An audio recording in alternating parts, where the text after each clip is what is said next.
사람은 무엇으로 사는가? 톨스토이 단편선.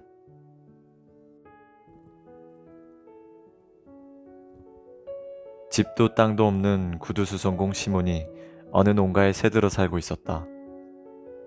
그에게는 아내와 자식들이 있었는데 구두를 만들거나 수선해서 버는 돈이 수입의 전부였다. 그러나 빵값은 터무니없이 비쌌고 구두수선비는 지나치게 쌌다. 그래서 그들은 얼마 안 되는 수입으로 어렵게 생계를 유지해 나가고 있었다. 구두수선공에게는 모직 외투가 한 벌 있었는데 아내와 번갈아 가며 입어야 했다. 그러나 그조차도 낡아서 누더기가 된 지 오래였기 때문에 그는 2년째 새 외투를 만들 양가죽을 사기 위해 잔뜩 벼르고 있었다. 겨울이 오기 전 구두수선공은 가까스로 얼마만큼의 돈을 모을 수 있었다. 아내의 장롱 속에는 3루블짜리 지폐가 있었고 마을 농부들에게 꿔준 돈도 5루블 20코페이카나 되었다. 이렇게 돈이 모이자 그는 양가죽을 사기 위해 마을로 갈 준비를 했다. 아침 식사를 마친 그는 무명과 솜으로 만든 아내의 재킷을 걸치고 그 위에 다시 두꺼운 모직 외투를 껴입었다. 3루블짜리 지폐를 주머니에 넣은 뒤 나뭇가지를 하나 꺾어 지팡이도 만들었다. 길을 떠나며 그는 생각했다. 사람들에게 빌려줬던 5루블을 받아 내가 가지고 있는 3루블을 보태면 양가죽을 사서 겨울 코트를 만들 수 있겠어. 마을에 도착한 구두수성공은 한 농부의 집을 찾았다. 그런데 농부는 외출 중이었고 농부의 아내는 일주일 안으로 남편을 통해 돈을 보내겠다는 말만 전할 뿐 돈은 갚지 않았다. 그는 빈손으로 또 다른 농부의 집을 방문했다. 그러나 그 농부 역시 하늘에 맹세코 돈이 한 푼도 없다며 장화를 고친 값 20코페이카만 건네주었다. 구두수성공은 어쩔 수 없이 외상으로 양가죽을 사야겠다고 생각했다. 하지만 모피장수는 이를 거절했다. 돈을 먼저 가지고 오시오. 그러면 마음에 드는 걸로 줄 테니까. 외상값 받기가 얼마나 어려운지 당신도 잘 알잖소. 결국 구두수성공이 받은 것이라고는 고작 구두 고친 값 20코페이카와 어느 농부가 꿰매달라고 부탁한 낡은 펠트 장화뿐이었다. 양가죽은 사지도 못하고 헛수고만 한 구두수성공은 속이 몹시 상해서 가진 돈 20코페이카를 보드카 마시는데 몽땅 사용해버렸다. 그러고는 터덜터덜 집으로 발걸음을 옮겼다. 아침에는 날씨가 제법 쌀쌀했는데 술이 한 잔 들어가자 외투를 입지 않아도 몸이 후끈해졌다. 구두수성공은 한 손에 든 지팡이로 단단하게 얼어붙은 땅을 두들겼고 다른 한 손에 든 펠트 장화를 허공에 휘두르며 혼잣말로 화를 내기 시작했다. 모피 외투 같은 거 입지 않아도 따뜻하기만 하네. 한 잔 마셨더니 온몸이 확 달아오르는 게 양가죽 외투 따위는 없어도 되겠어. 나는 사내대장부야. 그따위 외투 없어도 살 수 있어. 평생 그런 것 따윈 필요 없어. 하지만 마누라가 가만히 있을 것 같진 않군. 골치 아파. 아무리 열심히 일해도 그놈들은 늘 날 업신여긴단 말이야. 두고 보자. 돈을 빌려가 놓고 이번에도 안 주면 니놈 모자를 벗겨가지고 올 거야. 도대체 이게 뭐람. 20코페이카씩 찔끔찔끔 주고 말이야. 그걸로 술 마시는 거 외에 뭘 할 수 있겠어. 자기가 곤란하다고 나까지 곤란하게 만들면 어떡하라는 거지? 자기는 집도 있고 가축도 있고 뭐든지 다 있지만 내가 가진 거라곤 이 외투 한 벌뿐인데. 그리고 그놈은 농사를 지어 빵을 만들어 먹으면 되지만 난 당장 돈을 주고 사야 할 형편이고 말이야. 아무리 발버둥을 쳐도 일주일에 빵값만 3루블이 들고 집에 돌아가면 빵도 없을 테니 적어도 1루블 50코페이카씩은 내야 돼. 그러니까 당장 나한테 돈을 갚으란 말이야. 씩씩거리며 걷던 구두수성공은 이윽고 길 모퉁이에 있는 교회에 이르렀다. 그때 구두수성공의 눈에 교회 근처에 뭔가 하얀 물체가 아른거리는 것이 보였다. 그는 눈을 크게 뜨고 그것을 살펴보았지만 이미 땅거미가 내리기 시작해 주위가 어두워 무엇인지 분간할 수가 없었다. 여기에 바위 같은 건 없었는데. 혹시 소인가? 아니야. 짐승 같아 보이지는 않아. 머리는 사람 같은데 사람치고는 지나치게 하얀걸? 더구나 사람이 이런 데 있을 리가 없지. 구두수성공은 좀 더 가까이 다가갔다. 그러나 점점 그 형상이 분명하게 보이기 시작했다. 그런데 이게 웬일인가? 그 형상은 살았는지 죽었는지 분간할 수 없지만 틀림없는 사람이었다. 벌거벗은 몸으로 교회 벽에 기대앉은 채 꼼짝도 하지 않았기 때문에 사람인지조차 분간이 가지 않았던 것이다. 구두수성공은 갑자기 겁이 덜컥 났다. 저런, 누군가가 이 남자를 죽이고 옷을 벗겨간 모양이군. 괜히 가까이 갔다가 나중에 무슨 변을 당할지 몰라. 구두수성공은 그곳을 그대로 지나치기로 마음먹고 남자의 모습이 더는 보이지 않을 때까지 걸었다. 그런데 그렇게 교회 모퉁이를 지날 때쯤 구두수성공이 뒤를 돌아보니 그 남자가 조금씩 움직이는 것처럼 보였다. 게다가 그 남자가 자신을 바라보고 있는 것 같았다. 그는 더욱더 겁이 나서 속으로 중얼거렸다. 한번 가까이 가볼까?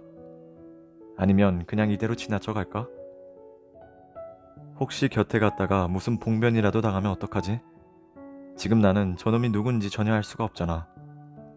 좋은 일을 하는 사람이 이런 모습으로 있을 리 없어.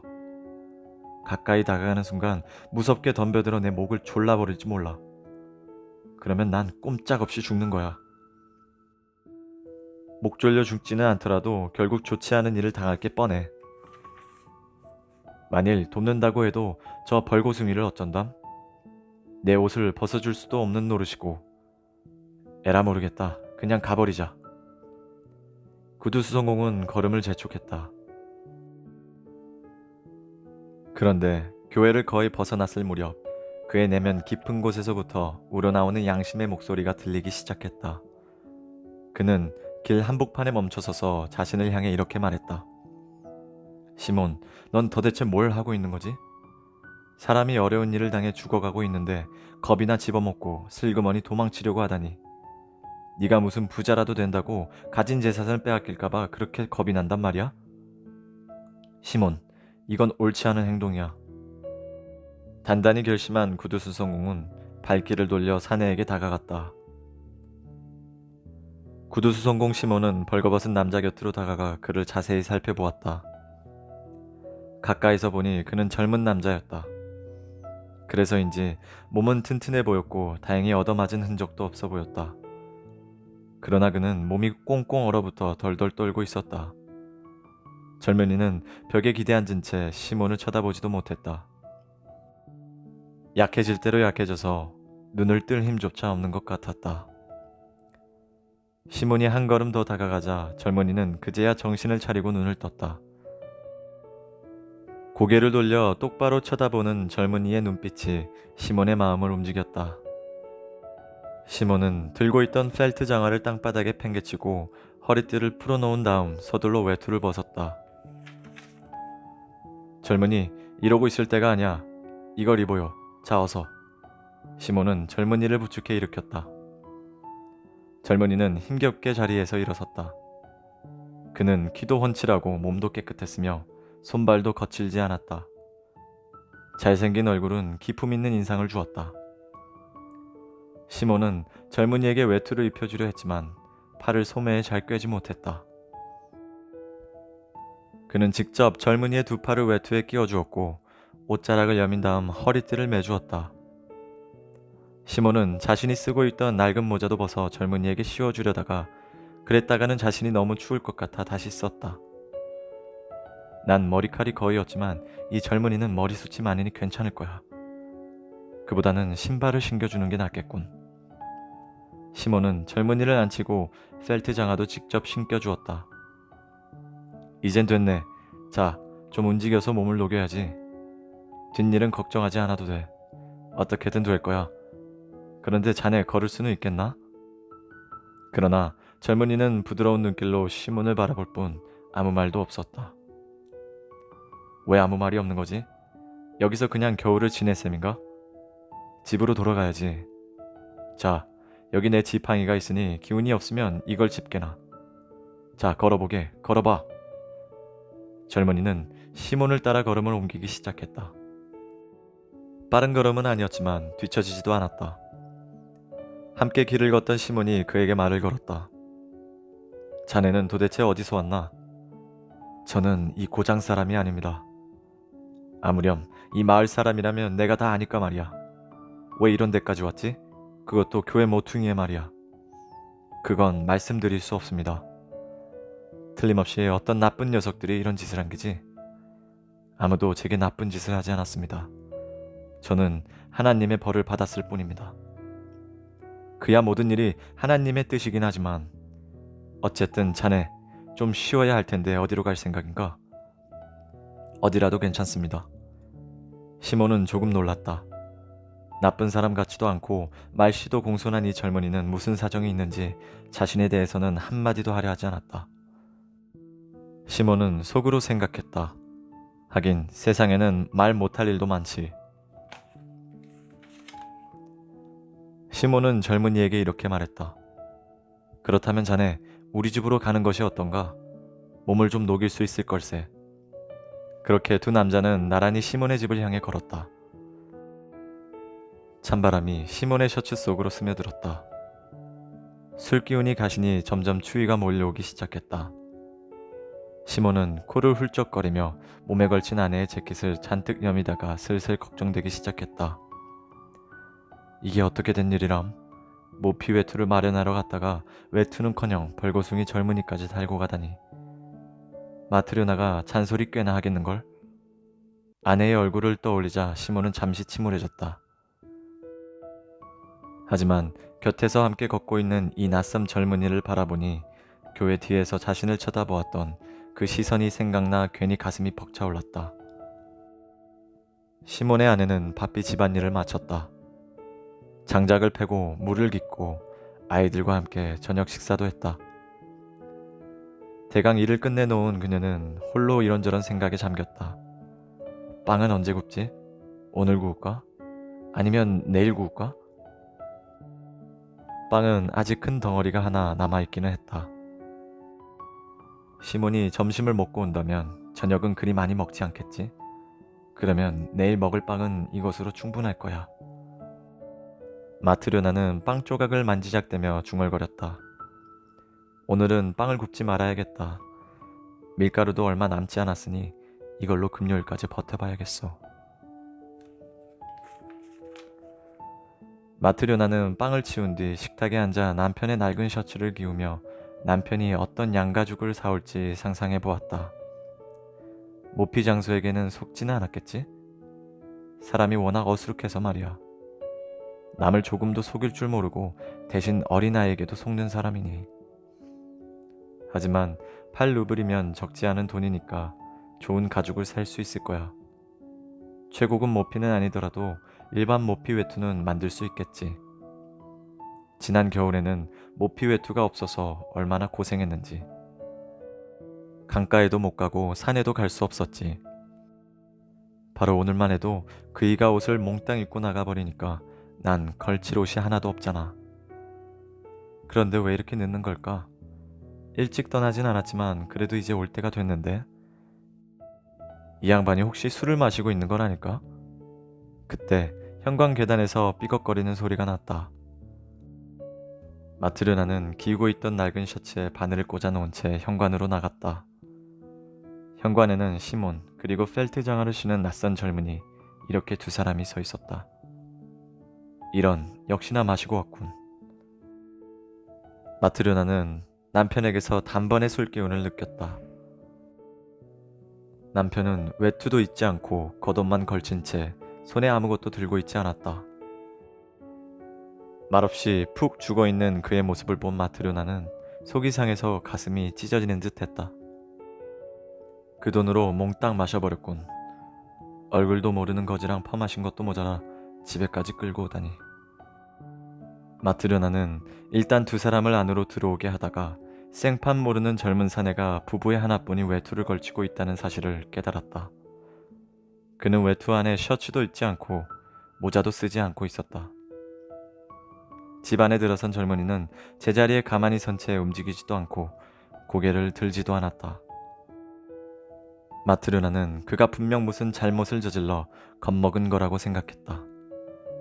그녀는 얼굴을 찡그린 채 화덕 쪽으로 떨어져 두 사람을 가만히 지켜보았다. 시몬이 모자를 벗고 태연스레 걸상에 앉으며 말했다. 여보, 마트르나, 어서 저녁 차려줘야지. 그러나 마트르나는 아무런 대꾸도 하지 않고 화덕 옆에 우뚝 서 있을 뿐 움직이려고도 하지 않았다. 그저 두 사람을 번갈아가며 쳐다보기만 했다. 시몬은 마트리오나가 화가 난 것이 틀림없다고 생각했다. 그는 하는 수 없이 젊은이의 손을 잡고 자리로 안내했다. 자, 앉아요. 저녁을 들어야지요. 젊은이는 의자에 앉았다. 식사는 아무것도 마련해 두지 않았소?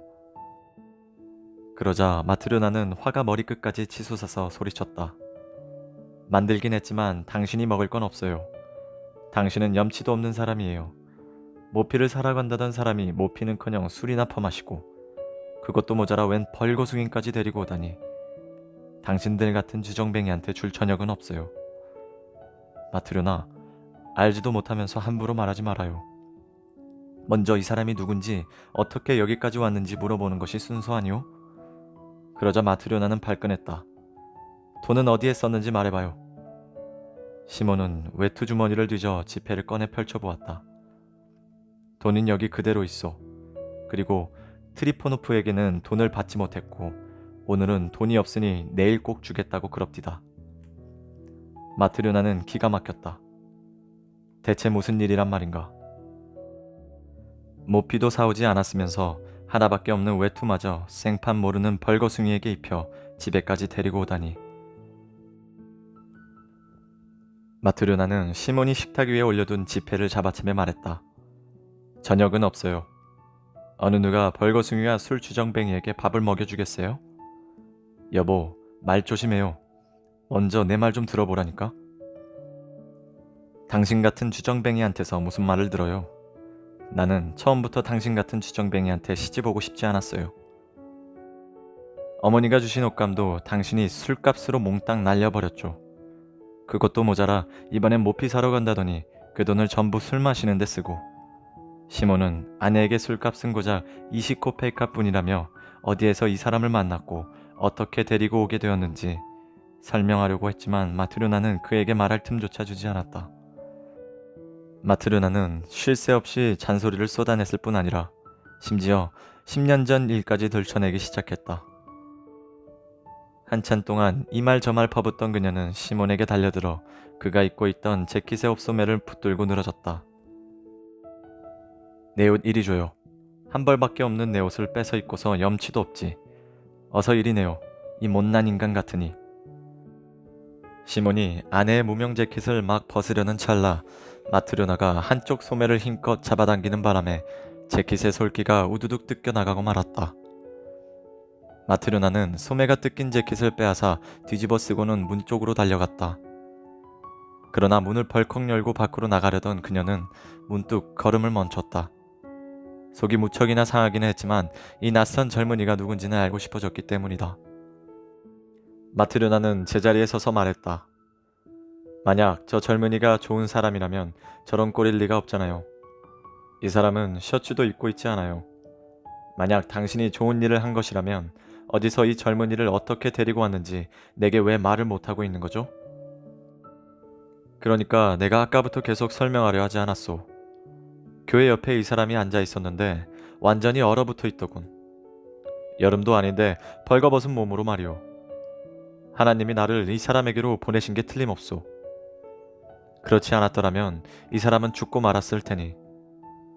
그 상황에서 내가 뭘 어떻게 할 수 있었겠소. 사람이 살다 보면 언제 무슨 일을 당할지 모르는 게 당연하잖소. 그래서 우리 옷을 입혀서 여기까지 데리고 온 거요. 마트로나, 당신도 마음을 가라앉히고 이 사람의 상황을 좀 생각해봐요. 이 젊은이는 하마터면 죽을 뻔했다오. 물론 사람이라면 누구나 언젠가는 죽는 법이지만 말이오. 마트르나는 다시 욕을 퍼부으려다 낯선 젊은이를 쳐다보고는 입을 다물었다. 왠지 모를 평온한 기운이 마트르나를 휘감았기 때문이다. 젊은이는 의자 끝에 죽은 듯이 앉아 꼼짝도 하지 않았다. 그는 두 손을 무릎 위에 올려놓고 고개를 숙인 채 답답한 듯 줄곧 눈을 감고 얼굴을 찌푸리고 있었다. 마트르나가 잠시 침묵을 지키자 시몬이 말을 이었다. 마트르나, 당신 마음엔 하나님도 없소? 이 말을 들은 마트르나는 다시 한번 낯선 젊은이를 쳐다보았다. 그러나 마트르나는 자신의 마음이 차츰 누그러지기 시작하는 것을 느꼈다. 문 앞에 서 있던 그녀는 발길을 돌려 화덕이 있는 구석으로 가서 저녁 식사를 준비하기 시작했다. 식탁 위에 컵을 놓고 보리로 만든 음료를 가득 따랐다. 그러고는 마지막 남은 빵을 내놓은 뒤 나이프와 스푼을 건네며 그들에게 말했다. 어서 들어요. 시몬도 젊은이를 안심시키며 말했다. 이리 가까이 앉게 젊은이. 시몬은 커다란 빵을 작게 잘라 먹기 시작했다. 마트르나는 식탁 구석에 앉아 한 손으로 턱을 괴고서 낯선 젊은이를 물끄러미 바라보았다. 곧 그가 가엾다는 생각이 들었고 연민까지 느끼기 시작했다. 그 순간 젊은이가 갑자기 기쁜 표정을 지으며 찡그렸던 얼굴을 펴더니 마트르나를 향해 빙그레 웃었다. 식사가 끝나자 마트르나는 식탁을 치우고 젊은이에게 물었다. 그런데 도대체 어디서 왔어요? 저는 이곳에 사는 사람이 아닙니다. 그럼 왜 길바닥에 쓰러져 있었죠? 그건 말씀드릴 수 없습니다. 누가 당신 옷을 벗겼나요? 저는 하나님께 벌을 받았습니다. 그래서 벌거벗은 몸으로 누워 있었단 말이에요? 네, 벌거벗은 몸으로 쓰러진 채 얼어 죽기 직전이었죠. 그런 저를 시몬 씨가 가엾게 여겨 입고 있던 외투를 저한테 입혀주시고 집으로 데려고 온 겁니다. 또 여기에 와서는 아주머니께서 저를 불쌍히 여기시고 먹고 마실 것을 주셨어요. 두 분께는 틀림없이 하나님의 은총이 있을 겁니다. 마트르나는 자리에서 일어나 방금 기어든 시몬의 낡은 셔츠를 가져다가 젊은이에게 주고 바지도 찾아 건넸다. 자, 셔츠도 안 입은 모양인데 이걸 입고 아무데나 편한 자리에서 자도록 해요. 침대 위든 화덕 옆이든지요. 젊은이는 외투를 벗고 셔츠를 입은 채 침대에 누웠다. 마트르나는 불을 끈 뒤 외투를 가지고 남편 곁으로 갔다. 외투자락을 덮고 누웠지만 쉽사리 잠이 오지 않았다. 낯선 젊은이에 대한 생각이 머릿속에서 떠나지 않았다. 그 젊은이가 마지막 남은 빵을 다 먹어버려 내일 먹을 빵이 없다는 것과 셔츠와 바지를 줘버린 일을 생각하면 물론 아깝지 않은 것은 아니었지만 젊은이가 빵끈 웃던 모습을 떠올리니 어쩐지 마음이 평온해졌다. 마트르나는 한참이나 잠을 이루지 못하다가 시몬이 뒤척이는 소리를 듣고 남편에게 말을 걸었다. 시몬, 응? 남은 빵을 다 먹어버렸는데 내일은 어떻게 하죠? 옆집 마라냐한테서 좀 빌려올까요? 그렇게 하구려. 삿입에 거미줄이야 치겠소. 어떻게든 되겠지. 마트르나는 한동안 그대로 누워있다가 다시 말을 꺼냈다. 저 젊은이는 나쁜 사람 같지 않던데 왜 자기 이야기를 하지 않는 걸까요? 아마 말 못할 사정이 있겠지. 시몬? 응? 우리는 이렇게 남을 도우려고 하는데 왜 남들은 우리를 도와주지 않는 걸까요? 시몬은 뭐라고 대답해야 될지 몰라 뭘 자꾸 그런 생각을 하는 거요? 라고만 대답하고는 돌아 누워 잠을 청했다.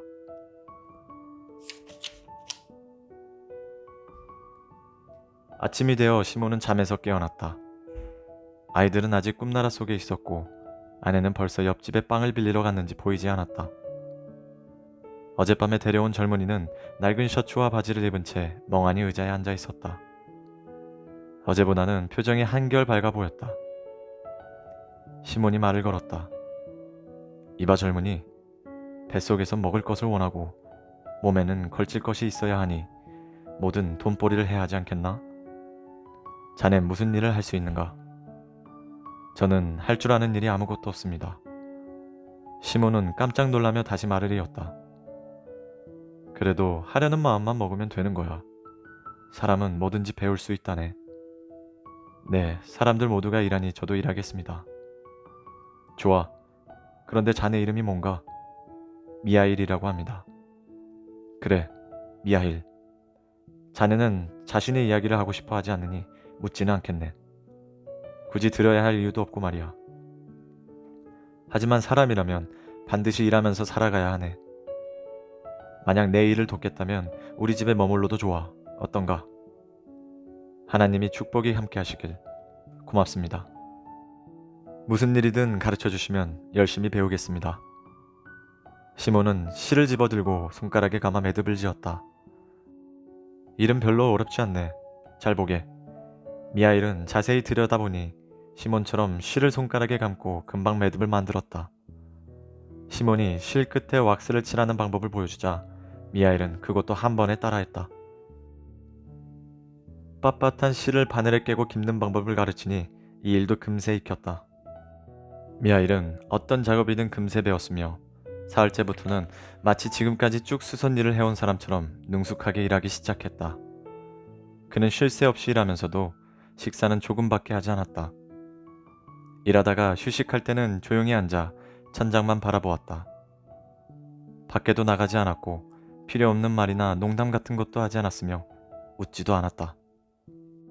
미하일이 유일하게 웃었던 때는 처음 왔던 날 마트료나가 저녁을 대접했던 바로 그 순간뿐이었다. 하루가 지나고 한 달이 지나고 어느덧 1년이라는 세월이 흘렀다. 미하일은 여전히 시몬의 집에 머무르며 함께 일을 했다. 그 1년 동안 시몬의 구두방에서 일하는 직공 미하일만큼 튼튼하고 멋진 구두를 만드는 사람은 없다는 소문이 퍼졌고 근처 다른 마을에서도 주문이 밀려 들어왔다. 덕분에 시몬의 수입은 차츰 늘어났다. 어느 겨울날 시몬과 미하일이 일하고 있는데 집 밖에서 요란한 방울소리가 들려왔다. 창밖을 내다보니 삼두마차 한 대가 시몬의 구두방으로 다가오고 있었다. 집 앞에 멈춰선 마차에서 젊은 하인이 뛰어내려 마차의 문을 열었다. 그러자 마차 안에서 한눈에 보아도 고급스러워 보이는 모피 외투를 걸친 신사가 걸어나와 시몬의 현관으로 올라서고 있었다. 이를 본 마트료나는 급히 뛰어나가 문을 활짝 열고 손님을 맞이했다. 그 신사는 허리를 굽히며 안으로 들어왔다. 그런데 그 신사가 집 안에 들어와 허리를 곧게 펴자 그의 키는 머리가 천장에 닿을 정도로 컸고 그 거대한 몸집은 방 안을 가득 메울 정도였다. 일어서서 인사를 하던 시몬은 그를 보고는 소스라치게 놀랐다. 지금껏 이렇게 거대한 사람을 본 적이 없기 때문이다. 시몬은 깡말랐고 미하일 역시 여인 체격이었으며 마트료나는 마치 장작개비처럼 가느다란 몸매였다. 그들의 눈에 비친 이 신사는 마치 다른 세상에서 온 사람 같았다. 혈색이 좋은 얼굴에서는 반질반질 윤기가 흘렀고 황소처럼 굵은 목 때문인지 몸 전체가 마치 무쇠로 되어 있는 것 같았다. 신사는 숨을 한번 내쉰 뒤 외투를 벗고 의자에 앉으며 물었다. 누가 구두방 주인인가? 시몬이 나서서 말했다. 제가 주인입니다. 그러자 신사가 자신의 하이에게 큰 소리로 말했다. 어이 페드카, 그 가죽을 가져와. 하인이 달려가서 꾸러미 하나를 가져오자 신사는 그것을 받아 탁자 위에 올려놓았다. 풀어봐. 신사가 말하자 하인이 꾸러미를 풀었다. 꾸러미 안에는 가죽이 들어있었다. 신사는 그 가죽을 손으로 가리키며 시몬에게 말했다.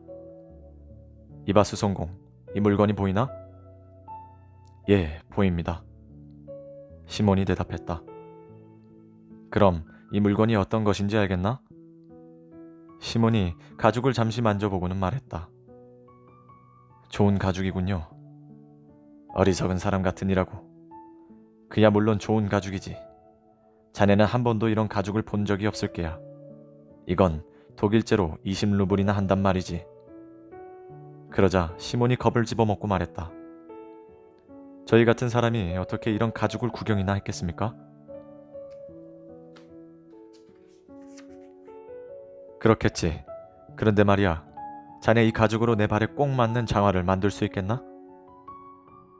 예, 만들 수 있습니다, 나으리. 그러자 신사가 호통치듯 말했다. 만들 수 있다고? 물론 그래야지. 하지만 이것으로 누구의 장화를 만드는지 어떤 물건으로 만드는지를 반드시 명심해야 하네. 자네는 이 가죽으로 1년 내내 신어도 해지지 않는 장화를 만들어야 해. 만약 자신이 있으면 맡아서 재단하고 못할 것 같으면 손도 대지 말게. 그리고 미리 말해두지만 1년도 안 되어 바느질이 뜯어지거나 모양이 변하면 자네를 감옥에 넣어버릴 걸세. 그 대신 1년이 지나도 변함없는 튼튼한 정화를 만든다면 자네에게 10루블을 더 주겠네. 시몬은 잠뜩 겁이 나서 뭐라고 대답해야 할지 알 수가 없었다. 그는 미하일 쪽을 힐끔 쳐다보고는 그를 팔꿈치로 쿡 찌르며 목소리를 낮춰 말했다. 미하일, 어떻게 하지? 그러자 미하일은 그 일을 맡으라는 듯이 시몬을 향해 고개를 끄덕였다. 시몬은 미하일의 뜻에 따라 1년 동안 모양이 변치 않고 이음매도 터지지 않을 장화를 주문받았다. 신하는 하인을 부르더니 신고 있던 왼발의 장화를 벗기게 하고 다리를 쭉 내밀었다. 자, 그럼 치수를 재게나. 시몬은 한자 반 정도 길이의 종이를 잘라서 구김을 잘 폈다. 그리고는 무릎을 꿇고 앉아 신사의 양말이 더럽혀지지 않도록 앞치마로 손을 닦고 치수를 재기 시작했다. 발바닥에 치수를 잰 뒤에 종아리를 재려고 했지만 그 종이로는 신사의 종아리 치수를 도저히 잴 수가 없었다. 그의 종아리가 통나무만큼이나 굵었기 때문이다. 종아리가 꼭 끼지 않게 잘 좀 재라고. 신사의 말에 시몬은 다른 종이를 덧붙여 치수를 재기 시작했다. 신사는 자리에 앉은 채 양말 속에 발가락을 꼼질꼼질 움직이며 방 안에 있는 사람들을 둘러보더니 미하일에게 시선을 고정하고 물었다. 저 사람은 누구지? 제 밑에서 일하는 아주 훌륭한 수송공입니다. 어르신의 장화도 저 사람이 만든 것입니다. 그럼 자네도 분명히 바두게. 신사가 미하일에게 말했다. 1년간 신어도 끄떡없는 장화를 만들어야 하네. 알겠나? 시몬도 미하일을 돌아보았다. 그런데 미하일은 신사의 말에 전혀 귀를 기울이지 않는 것 같았다. 그는 마치 누가 있기라도 한 것처럼 신사의 뒤쪽 구석을 유심히 보고 있었다. 미하일은 그렇게 그곳을 바라보고 또 바라보다가 갑자기 싱긋 웃더니 얼굴이 환하게 밝아졌다. 이 사람 뭐야? 싱글거리고 있는 게 꼭 실성한 사람 같군. 어쨌든 기한 내로 장화를 만들도록 해. 알겠나? 그러자 미하일이 말했다. 필요하신 때까지 만들어 놓겠습니다. 좋아. 신사는 장화를 다시 신고 모피 외투를 몸을 꼭 감싼 뒤 문 쪽으로 향했다. 그러나 허리를 굽히는 걸 잊는 바람에 그만 문틀에 머리를 세게 부딪히고 말았다. 신사는 욕설을 퍼붓고 이마를 문지르며 마차를 타고 떠났다. 신사가 떠나는 것을 본 시몬이 말했다. 정말 바위 같은 사람이군. 아무리 두들겨 맞아도 끄떡없을 것 같아. 문설주가 무너져 내릴 뻔했는데도 아무렇지 않은 것 같잖아? 그러자 마트료나가 한마디 거들었다. 저렇게 호강을 하고 사는데 체격이 좋지 않을 리가 있겠어요? 저렇게 커다란 사람은 죽음의 천사조차 데려갈 수 없을 것 같아요. 시몬이 미하일에게 말했다. 일을 맡긴 맡았지만 조금의 실수도 있어서는 안 돼. 가죽은 고급인데다 손님도 무척 까다로우니 말이야. 그래서 말인데 미하일, 자네는 눈도 밝고 이제는 솜씨도 나보다 나아졌으니 자네가 치수대로 재단해보게. 나는 겉가죽을 만들 테니까 말이야. 그러자 미하일은 그 신사의 가죽을 탁자 위에 펼쳐놓고 반으로 접은 뒤 가위로 재단을 하기 시작했다. 마침 미하일 곁에서 그 모습을 본 마트료나는 깜짝 놀랐다. 그동안 장화를 만드는 것을 자주 보아왔지만 미하일은 기존의 장화와는 전혀 다른 모양으로 가죽을 둥글게 자르고 있었다. 마트료나는 뭐라고 말을 하려다가 마음을 고쳐먹었다. 이건 분명히 내가 장화를 만드는 방법을 잘 모르고 있었기 때문이야. 미하일이 나보다 더 잘 알고 있겠지. 괜히 말 참견해서 방해하지 말자. 그런데 가죽을 자른 미하일은 그 한쪽 끝을 집어들고 장화를 만드는 겹실이 아니라 슬리퍼를 만들 때 쓰는 홑실로 가죽을 짚기 시작했다. 마트르나는 다시 한번 놀랐지만 역시 아무 말도 하지 않았다. 미하일은 그것을 열심히 꿰맸다. 그러는 동안 점심때가 되었다. 시몬은 자리에서 일어나려다가 미하일이 그 신사의 가죽으로 슬리퍼를 만들어 놓은 것을 보고는 경악을 금치 못했다. 이게 대체 웬일인가? 미하일은 지난 1년 동안 한 번도 실수를 한 적이 없었는데 이제 와서 이런 실수를 저지르다니. 손님은 굽이 높은 장화를 주문했는데 바닥에 없는 슬리퍼를 만들어 놓고 말았어. 아, 이미 가죽을 못 쓰게 되어버렸으니 뭐라고 변명을 해야지? 이런 비싼 가죽을 어디서 구할 수도 없는 노릇이고. 시몬은 미하일에게 따지듯 물었다.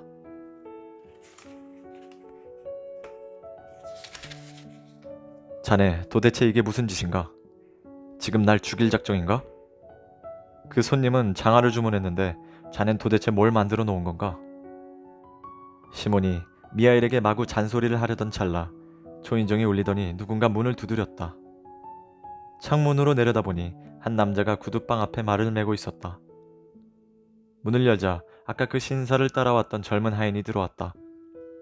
안녕하세요. 예, 안녕하세요. 그런데 무슨 일로? 아까 그 장화 때문에 주인마님의 심부름을 왔습니다. 장화 때문이요? 무슨... 이제 그 장화가 필요 없게 되었어요. 주인님이 갑자기 돌아가셨거든요. 네, 뭐라고요? 이곳을 나와 댁으로 돌아가는 도중에 마차 안에서 숨을 거두셨습니다. 마차가 집에 도착해 주인님을 내려드리기 위해 마차의 문을 열었지요. 그랬더니 주인님이 짐짝처럼 굴러떨어졌는데 이미 숨이 멎고 몸이 빳빳하게 굳어 있었어요. 그래서 주인마님께서 제게 어르신이 장화를 주문했던 구두 수송공에게 이렇게 전하게, 장화는 이제 필요 없으니 그 가죽으로 죽은 사람에게 신겨드릴 슬리퍼를 급히 만들어 달라고 말이야. 라고 말씀하시고는 슬리퍼가 완성될 때까지 기다려서 그것을 받아가지고 오라고 하셨습니다. 그러자 미하일은 기다렸다는 듯이 탁자 위에 남은 가죽을 집어들고 둘둘 말아 뭉친 다음 만들어둔 슬리퍼를 툭툭 털어 앞치마로 닦아 하인에게 건네주었다. 그럼 안녕히 계세요. 하인은 슬리퍼를 받아들고 떠났다.